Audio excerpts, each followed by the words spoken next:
নমস্কার, কলকাতা টিভি ডিজিটালে আপনাদের স্বাগত জানাই। আপনাদের সঙ্গে রয়েছি আমি জুহিতা। যারা সরকারি চাকরি প্রার্থী, যারা চাকরি খুঁজছেন, তাদের জন্য এবার বড় সুখবর। কারণ কাজের সুযোগ নিয়ে এসেছে এবার এসবিআই প্রচুর সংখ্যক তারা নিয়োগ করবেন এমনটা একটি বিজ্ঞপ্তি প্রকাশ করেছেন। তবে কারা কারা এখানে অ্যাপ্লাই করতে পারবেন, আবেদন করতে পারবেন, তার জন্য কি কি যোগ্যতা লাগবে এবং কোন কোন পদ্ধতিতে আপনারা আবেদন করতে পারবেন পুরোটাই জানাবো। তবে তার জন্য আপনাদের দেখতে হবে এই পুরো ভিডিওটি। আপনাদের প্রথমেই জানিয়ে রাখবো যে কারা কারা আবেদন করতে পারবেন, অর্থাৎ কি কি যোগ্যতা লাগবে। তাদের বয়স সীমা হতে হবে 20 থেকে 35 বছরের মধ্যে, অর্থাৎ 20 থেকে 35 বছরের মধ্যে সবাই আবেদন করতে পারবেন।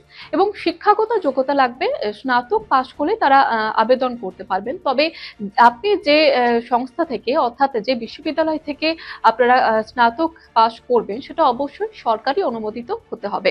পাশাপাশি আপনাদের জানিয়ে কিছুক্ষণ আগে যেমনটা জানাচ্ছিলাম যে 20 থেকে 35 বছর বয়স হতে হবে, বয়স সীমা রয়েছে। তার পাশাপাশি আপনাদের জানিয়ে রাখবো যে বেতন কিরকম হবে। যেমনটা জানানো হয়েছে ওই বিজ্ঞপ্তি অনুসারে আপনাদের জানিয়ে রাখবো যে একটা ভালো অঙ্কের বেতন কিন্তু আপনারা পাবেন। পাশাপাশি যেমনটা জানা যাচ্ছে 996টি মোট শূন্য পদে নিয়োগ হবে। এছাড়া আপনাদের ডিটেলস একটু জানিয়ে রাখবো যে এর মধ্যে ডিপি ওয়েলথ বিভাগে 506টি শূন্য পদ রয়েছে।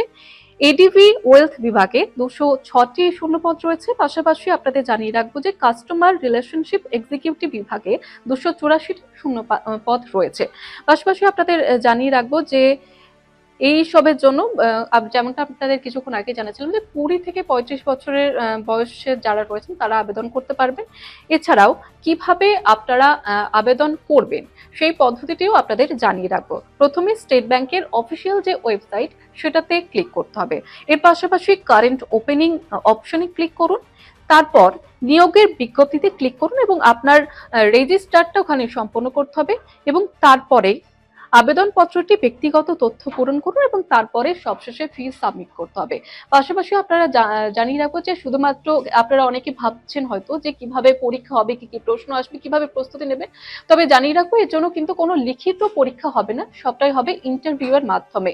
একটি শর্ট লিস্টেড করা হবে আবেদনের ভিত্তিতে এবং তারপরে ইন্টারভিউ এর জন্য ডাক দেওয়া হবে এবং ইন্টারভিউ সিলেক্ট হয়ে গেলেই আপনারা চাকরিতে নিয়োজিত হতে পারবেন। আর এই ধরনের আরো অন্যান্য আপডেটের জন্য আপনারা দেখতে থাকুন কলকাতা টিভি এবং কলকাতা টিভি অনলাইন।